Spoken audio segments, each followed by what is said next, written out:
তো তিনি বিভিন্ন সময় বিচারকদের স্বার্থ রক্ষা না করা, বিচারকদের স্বতন্ত্র বেতন ভাতা দিতে সরকারকে বাধা দেওয়া, তার নানান বিতর্কিত অভিযোগ রয়েছে। তো এরকম একটা ব্যক্তিকে প্রধান নির্বাচন কমিশনার করা হয়েছে এবং তিনি তো মোর দ্যান এনাফ পাইছেন এবং তিনি সবসময় অসংলগ্ন কথা বলে আসতেছেন। এটা মনে আছে তারা যেভাবে বিভিন্ন বন্দীদেরকে রাখতো, আপনার একটা মানে সেলের মধ্যে না হলেও 40 থেকে 45 জনকে রাখতো ওভার ক্রাউড করে।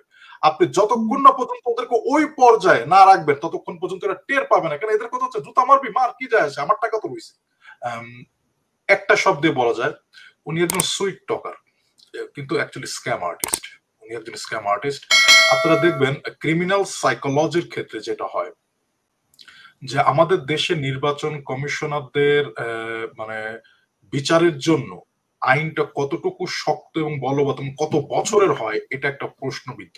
হয়তো বা সাজা হতে পারে, আমি আইন বিশেষজ্ঞ না, বাট আমার যতটুকু জানা এটা তত পর্যায়ের হয় না, যেমন যাবজ্জীবন কারাদণ্ড হয় না বা ফাঁসির মতো রায়ও হয় না, হয়তো বা হবে 10 বছর 5 বছর। আপনি দেখবেন ওয়েস্টার্ন ওয়ার্ল্ড এবং যেখানেই এই ক্রিমিনাল সাইকোলজি ইউজ করা হয় সেখানে দেখবেন যেখানে বিশাল পরিমাণ ফাইন্যান্সিয়াল ট্রানজাকশন ইনভলভ থাকে, মনে করেন এরা শ কোটি টাকা কামাই নিছে অলরেডি আওয়ামী লীগ সরকারের কাছ থেকে, এখন যদি 5 বছর তাদের জেলও খাটতে হয়, ওকে ফাইন।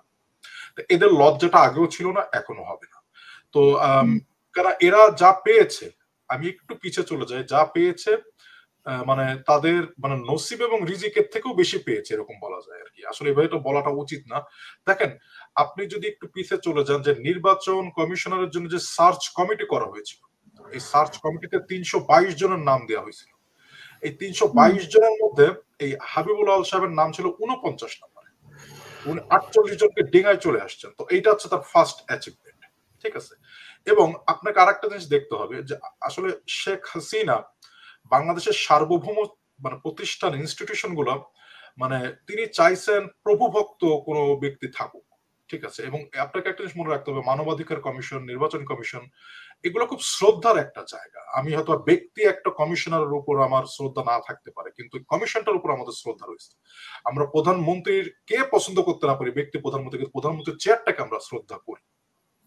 এবং এই ব্যক্তিগুলা যাদেরকে আমরা নির্বাচিত করি কিংবা আমরা রাষ্ট্রপতি নির্বাচিত করতে চান, এখানে আমি যে জিনিসটা অন্যরা বলতে চাননি, তার এই নির্বাচনের পিছে তো আপনার রাষ্ট্রপতিরও ইন্ধন রয়েছে। তো অবভিয়াসলি আপনাকে একটা জিনিস বুঝতে হবে যে আপনার এই লোকটি নীতিগত ভাবেও বেশ প্রশ্নবিদ্ধ ছিল। একটা তথ্য আপনারা হয়তো সবাই জানেন যে কাজী হাবিবুল আউয়াল সাহেব আইন মন্ত্রণালয়ের লিগাল এন্ড ড্রাফটিং শাখার অতিরিক্ত সচিবের দায়িত্ব পাওয়ার পর বিচারপতি আবু নাইম মমিনুর রহমান ও বিচারপতি শহীদুল ইসলামের আদালত এক রায়ে তার এই নিয়োগ অবৈধ ঘোষণা করছে 2010 সালে।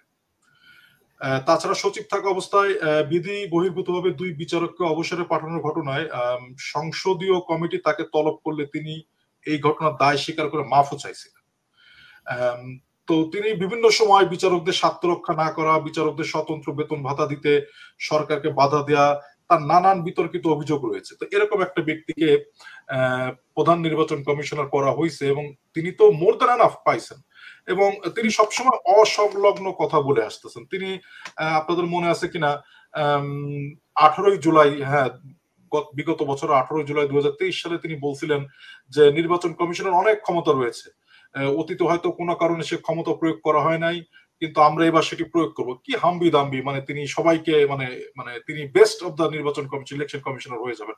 আমরা একটা আশাও পেয়েছিলাম হয়তো তিনি শক্ত হাতে একটা নির্বাচন ব্যবস্থা মানে সামনে যে আমরা দেখতেছিলাম যে নির্বাচন, জাতীয় নির্বাচন যেহেতু আইন করে নির্বাচন কমিশনটা করা হয়েছিল, সেই ক্ষেত্রে আশা ছিল।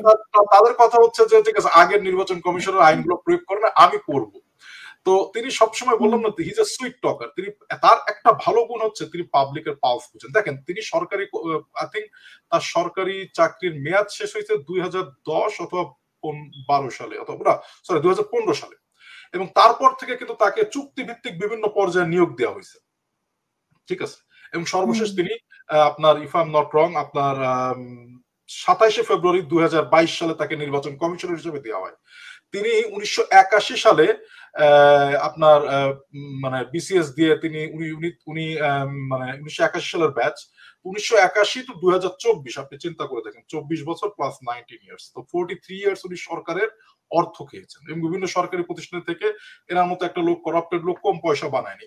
তো ওনার কি যায় আসে, একটা ডিম একটা স্যান্ডেল মারবেন আপনি, তাতে কিছুই যায় আসে না, কিছুই যায় আসে না। শুনেন, আমরা কি আগে ডিম স্যান্ডেল মারি নাই, হয়তোবা ফিজিক্যাল ডিম স্যান্ডেলটা আমরা কোনো সময় মারি নাই, কিন্তু আমরা এই যে বিজ্ঞ আলোচক বিন্দু আছে সারা বাংলাদেশে, তাদেরকে দুও দিয়েছে, তাদেরকে অনলাইনে যখনই বিভিন্ন সাংবাদিকরা প্রশ্নবিদ্ধ করেছে, আসলে এনাদের লজ্জাটা কোনো সময় হয়, হবেও না।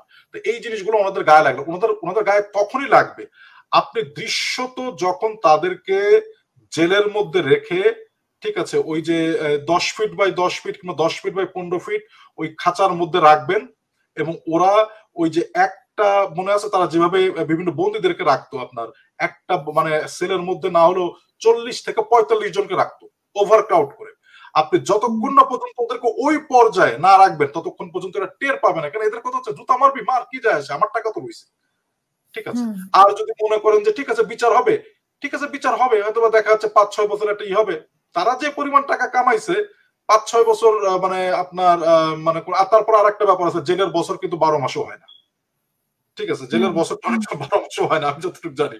তো একজন এরা হারাইলো কি, 6 মাস মনে হয়। হ্যাঁ হারাইলো কি, ঠিক আছে। তো এদের আসলে 6 মাস হয়, আমি জানি না বাংলাদেশে এদেরকে ফিজিক্যালি সেই ফিলটা দিতে হবে, ফিজিক্যালি 45 জন কয়েদির সাথে একটা বাথরুম শেয়ার করে সে যখন বসবাস করবে, তখন সে বুঝবে সরকারের তোষামদি করে বিএমডব্লিউ চালানোর কি, আর পুরো জাতির সাথে প্রতারণা করলে কি হয়। বিকজ এই ব্যক্তিটা একটা সুইট টকার, কিন্তু one of the best scam artist.